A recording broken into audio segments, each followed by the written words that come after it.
I'm your host, Samantha Stone. We have so much happening across the city. It's spring in the air today, and we're going to get started talking about Conservation Day with Jim Joyce. The mayor will be joining us. He's just wrapping up a meeting, so we'll have him come on in a little bit later segment. Welcome, Jim. Hey, good afternoon, Samantha. Thanks for having me. It's wonderful to have you. You are a frequent guest, and we're so appreciative of you having your time again today. We know that Conservation Day is coming up. It's always an incredible, fabulous day where we get to give back to our community and help take care of us. Tell us a little bit about what's happening this year at Horn Pond. Sure. So Conservation Day is going to be on Saturday, May 4th. It starts at 9 a.m. So all volunteers, if they can arrive around 9 a.m. or a little after, and come to the registration table, it's going to be set up along the Gold Star Mothers Path up at the in the Lake Street parking lot. So it'd be great if everyone could register. We're going to have cleanup events that are going to be taking place all around the pond and out in the back trails. And we're going to have quite a bit of maintenance work done as well. So not only on the trails, but the plan is to have some bridge work taken care of and also to have some tree work taken care of. That's fantastic. I had the pleasure of sitting in one of the public meetings where Conservation Day planning was happening, and literally the room was buzzing with excitement, and also a long list of places that we need a little bit of love. And so it's a wonderful opportunity. There is space for a lot of volunteers, right? There absolutely is. I mean, the more volunteers that we can get, the better. We do have quite a bit of participation, though, from some groups that have quite a few members. So the Woburn Memorial High School Green Team is going to be participating. Their fishing club is as well. The Friends of Horn Pond group has got a big cleanup event going on. And Scout Troop 502 is going to be out there all weekend long. So they're going to be doing cleanup events and trail work. So it should be really good. But like I say, the more folks that we can get, the better it will be. That's fantastic. It's a really great way to give back to our gems that we all love so much. So Absolutely. thank you. Now, if it rains, is there a rain date, or we just come and bring your rain gear? Come and bring your rain gear because there is no rain date. So, as stewards of the pond, we're out there rain or shine. So I it love is, it. A right? little mud Yeah. never hurt anyone, right? No, that's the beauty of it, right? There's a lot of mud. So yeah, I love. it'll be great. That's great. Great. So Jim, in addition to Conservation Day itself, where we're doing the Horn Pond cleanup, we also have a tree planting program that the Conservation Committee is doing in sort of coordination and spirit of that. Tell us a little bit about that program. Yeah, so this is a really great program that the Conservation Commission sponsors, and the city really supports it very, very well. And so this year, it's a tree program. We're going to be delivering trees at Woburn City Hall on Saturday, April 27th. It starts at 9 a.m. And folks who are residents of Woburn that own either single family or two family residences are eligible for the program. And the other stipulation is that the trees have to be planted on the property. But the date on that for getting the orders in is April 18th. It's a Thursday at 5 p.m. So that's the cutoff. It can be done either online, or you can get the application forms at the Conservation Commission office, first floor on City Hall. Thank you. And I do want to remind people that these are limited supplies of trees. So we do have a number that have already been ordered. So if you're interested, get your order in, and that there is a fee for them, but it's a heavily discounted fee off of if you were to go and buy the tree yourself. So this is a great way. I think we have 40 trees that will ultimately be part of the program, a great way to plant 40 more trees in our beautiful city. Exactly. And the trees are from McHugh's. So yeah, they're real good trees. They're 10, and most of them are in 10-gallon containers. And like you said, they're very much discounted. So it's a great opportunity. It's wonderful. Well, thank you, Jim, for joining us as always and helping us take good care of our environment. We'll be in touch with soon and be chatting with you at many of the upcoming events we have going on. All right, great, Samantha. Thank you very much. Have a good afternoon. Thank you. And Mayor Concannon, thank you for joining us. Hi, Samantha. How are you? Excellent. We got a chance to sit outside the bench outside City Hall, look at a little bit of the eclipse this afternoon. That was fun. Yeah, it was pretty cool. It's maybe a once or twice in a lifetime kind of thing. Not sure if we'll see the next one, but this one was fun. It was really fun. It was great. It was nice to see people gathering at the library lawn. I know people gathered at the high school at Horn Pond and lots of Yep, places across the city. We also had a busy shredding event this past weekend, we and I know did. you were there, and I think lots of cars came by. Yes, it was chilly and then it rained at one point, but we made it through it okay. We had a great team, led by, as always, Paul and Laurie Medeiros, who do so much to help our city. They handle with all sorts of recycling and of course, shredded events. We had Tom Fuller from the Breakfast Lions, Rodney Flynn, who's involved with everything. And we had four members from the city council. We had President Dillon, Councilor at Large Rob Toro, Ward 6 Councilor Lou DeMambro, and Ward 7 Councilor Chuck Viola, all there for the duration. Steady stream of customers all day long. I'm not sure the total tonnage, but I know that we were filling up those buckets, every minute or so. And it's a great opportunity for people to dispose of that sensitive information that they wouldn't want to get in the wrong hands. So it's something we do several times a year, and I'm glad people take advantage of it. Yeah, excellent. And for those who are listening, if you want to know when the next one is, they're on the city website calendar, and we update that regularly as well. So definitely worth subscribing there. So Yep. good, good. Um, Last city council meeting, the official position of chief of staff was voted for and approved. Yep. And I know we've talked a little bit about it before, but we've had lots of questions come in. People wanted to really understand this important and pivotal role in the city government. And I thought it'd be a good opportunity, Mike, for you to tell our audience a little bit more about what you envision this job doing and how it will help all of us be more efficient in how we're able to deliver services. So it's a position that's been around in various forms throughout the years, and there's an official chief of staff position in most of the communities around us. And I mentioned this in my conversations with the council when it was going through the process. And I should say I appreciate very much the support from the council and approving this position.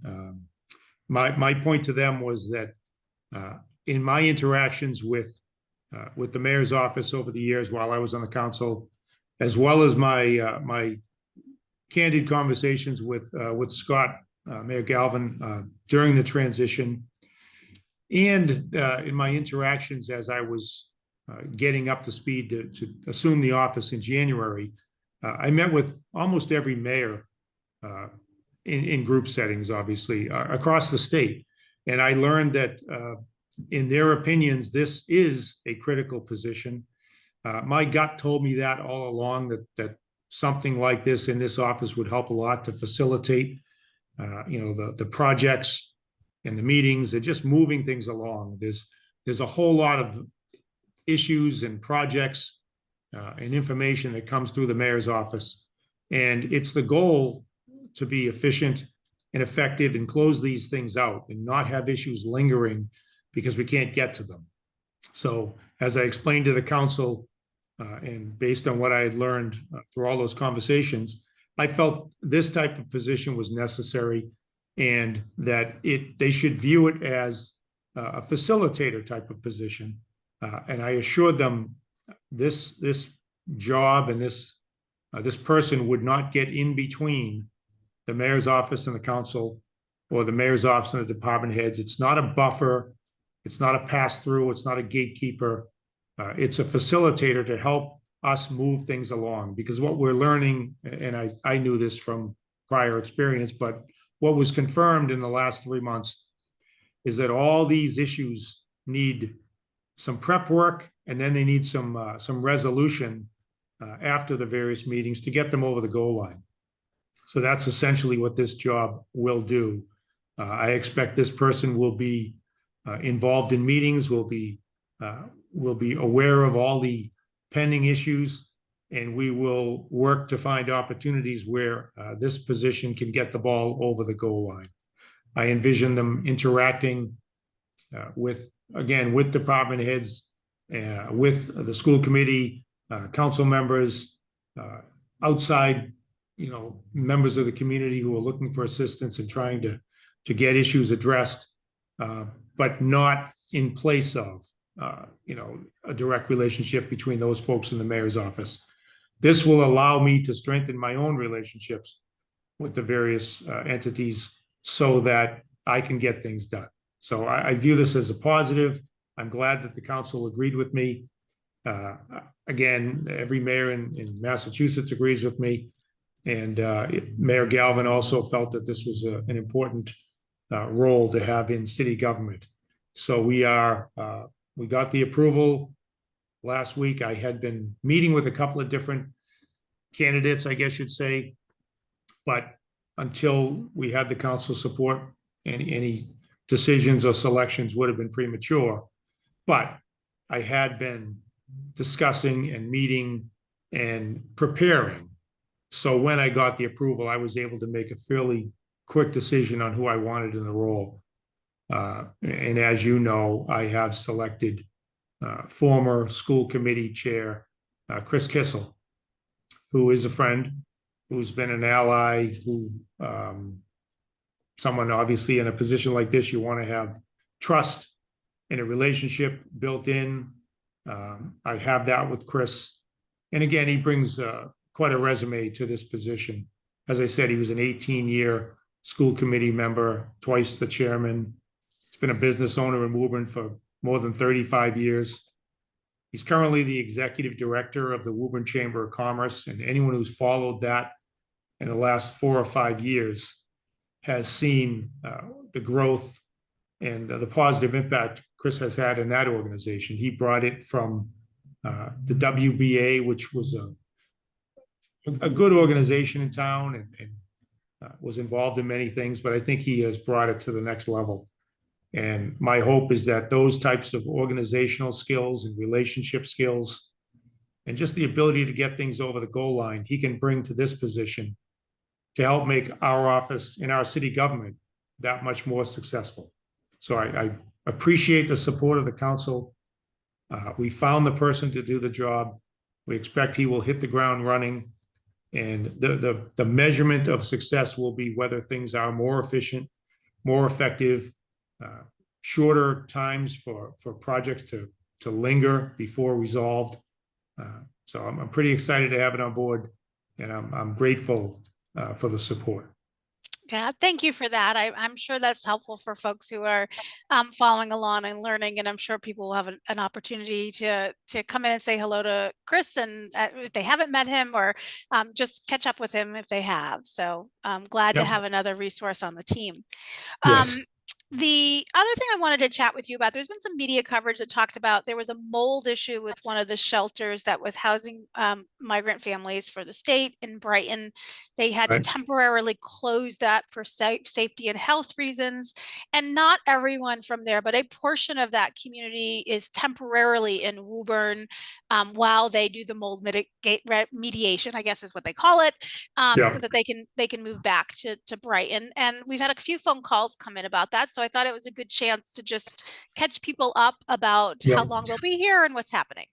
Yeah, so we got a heads up a couple of weeks ago from the state and through our connections through the school department and the Boston Public Schools that because of that issue in the Brighton Hotel with mold and some other issues, that about 20 families would need to be relocated temporarily, and they were relocated to Woburn. Expectation is maybe 2 to 3 weeks before that problem is resolved, and those families will be brought back to where they were originally housed. The children of those families have remained in Boston Public Schools, so there's no impact, no drain on Woburn resources. And as you know, I get on a call, used to be twice a month, now it's once a month with the governor's office, where they update us on the status of the migrant issue. And then after that, we have a twice monthly meeting here in my office with our department heads, and we talk about any impacts or any issues. And fortunately, we are doing fine. We're managing this without any dramatic impact to the city or any significant drain. So this additional 20 families for a few weeks isn't going to affect us all that much. We'll be fine. And, you know, we like to be accommodating of folks in need. And this is a very short-term duration need. And I think we'll be fine. Yeah, thank you for letting our audience know that. Last thing before I let you go, we have another town hall meeting. We had one that was really fun. We got lots of great questions and wanted to give people a heads up on when the next one's happening. Yeah, we had one probably, I don't know, 6 weeks ago. And this is something we talked about, you know, on the campaign trail and even when we got here at City Hall, that we wanted to make sure that there was ample opportunity for residents to connect with their city government and specifically with the mayor's office. Anyone can come in anytime. They can send an email, they can make a phone call. But we also thought having the town hall forum opportunity would benefit as well. So we had one. We had a good crowd. I don't know, maybe 60 or 70 people. We had another 30 or so watching online with some really good questions. And it seemed like something that might take. So we'll offer another opportunity on May 2nd here at City Hall. I think there'll also be a streaming option as well. And we'll see if there's a continued interest, we'll keep doing it. If not, we'll continue to explore other ways of connecting directly with the public so that they can voice their concerns and their suggestions on how to do things better here in the city. Yeah, thank you for that. We will, just to confirm, we will have a broadcast link for this for sure. This time I'm going to try and take some online questions. Last time the questions were reserved for just people in the room, but that will be an interesting technology test for us, just because the room that we're in and the setup we have in council chambers. So I definitely encourage as many people as can to attend in person to make sure their questions are answered, but we hope to be able to accommodate them online as well. And as you know, we had a mini town hall with the Girl Scout troop in Woburn. Yes. Probably 3 or 4 weeks ago now, I forget. That went very well. Some hard-hitting questions, some very interesting questions, and we really enjoyed the time with the Girl Scouts. And we told them we'd love to have them back. That was a lot of fun. It was a lot of fun. They asked a lot of really good, insightful questions and some fun ones as well. Yes. And it happened to be hosted on your birthday. So the girls also got to sing a little happy birthday, which was fun. Right. That was fun. I enjoyed it. Great. Me too. Excellent. Thank you, Mike, as always, for joining me. Thank you. Great. Next up, I'd like to invite Aimee to join us, who's going to tell us about a really interesting program, something I just learned about a few weeks ago, Gardens for Good. Welcome, Aimee. Yeah, thank you so much, Samantha, for having me. I appreciate it. I'm so glad that you're here because Gardens for Good is kind of a unique program. And while there have been a few people in Woburn involved, it's not something that I had known much about. So I'm pleased we can help spread the word. For those who aren't familiar with it, tell us a little bit about what that program is. Yeah, absolutely. So Gardens for Good is a community group. We just started actually last year, so it's fairly new, where we're looking for volunteers to either give up a plot of their land or gardeners who are looking to expand what they're already doing. And we've partnered with the Woburn Council of Social Concern and also the Anka Food Pantry as well. So all the produce that comes out of those gardens is returned back to those entities. Yeah, it's such a wonderful way to give back. And what I really was excited to hear about is someone like me who's not a very good gardener. This is not a skill that I have. A, it's an interesting way to learn, but B, if I have land and I don't want to garden, we also have volunteer gardeners who will help take care of that for you. Yes, yeah, absolutely. Yeah, and we're definitely looking to expand that. I mean, the goal would be that if we have homeowners that want to tend their own garden, that would be our first choice. Our second choice would be if you do have a plot of land, we will look for volunteers to come in and support you with that. So tell us a little bit about last year and how you were involved and what the experience has been like for you as a volunteer. Yeah, so I came across it actually through the Winchester Farmers Market. And actually, you can find us on their community hub. So please go there to fill out our form for more information and to volunteer. So I came across it there. I'm actually the president of the Lynn Scott Rumford Elementary Parent Teacher Organization, and that's a mouthful. So we've always had a garden, but in the last couple of years, obviously, COVID and really right before it, that garden kind of fell into a little bit of shambles. So I was looking for an opportunity to pull that garden back into our curriculum and get our school involved. The interesting thing with our garden is that while we were growing things, we didn't really have a mechanism to do anything with the produce once it was grown. So we kind of grew it, and then that was sort of it. So we didn't want to let that go to waste. So when I found this connection, I reached out to a gentleman who was spearheading things, Fred Yoon. And he came out and took a look at our plot. And he said, look, this is our first year with this program. If you're willing to kind of learn things on the fly and grow with us, we'd love to have you a part of it. So it was a great opportunity to get the students involved. We had parents who volunteered over the summer to maintain the garden, and then obviously bring all of the produce. And given our location, we gave it right to the social concern. So. What a wonderful activity. Thank you for sharing that with us. We do have, in addition to following up with folks in the places that you shared, we are holding a workshop that's free for residents coming up, a little planting workshop. We want to tell them about that, and there'll be Gardens for Good people there to help answer questions. Yeah, so part of the Earth Day celebration, so at McHugh's on, I believe it's Monday, April 22nd, from 4 to 6 p.m. You can come on by. We will have a table. McHugh's is providing us with 6 packs of tomato plants. And people who come to see us will have the opportunity to transplant those into then individual compostable pots, and they can walk away with those. And then we will have a number of volunteers available who can have a conversation on whether they want to volunteer or be a gardener as part of the program. That's wonderful. We'll also have milkweed seeds as well for those who want to get another little pollinator friendly way in the yard. Right. So Aimee, thank you so much for joining us. I'm looking forward to seeing you in person at that workshop, and hope lots of people come by and join us. Absolutely. Looking forward to it. Thank you, Samantha. Appreciate your time. Thank you so much. Next up, we're going to round out our show talking about the Council of Social Concern, which is the recipient of some of these yummy fresh vegetables and herbs and things that are grown. Welcome, Amanda. Hi, Samantha. How you doing? I'm good. So we're going to talk a little bit about fun music bingo night that you have coming up. Tell us about how we get our jams on. Yes. So this year we'll be hosting a music bingo fundraiser on Friday, April 26th at the Woburn Stoneham Elks. It'll be the kind of closing ceremonies of our online auction this year. So we're going to have raffles and prizes, and then some really awesome live auction items, including a private whale watch out of Gloucester Harbor, some signed Bruins gear, Red Sox tickets, and 4 really exciting rounds of music bingo. It's really fun to play. So we're looking forward to it. Excellent.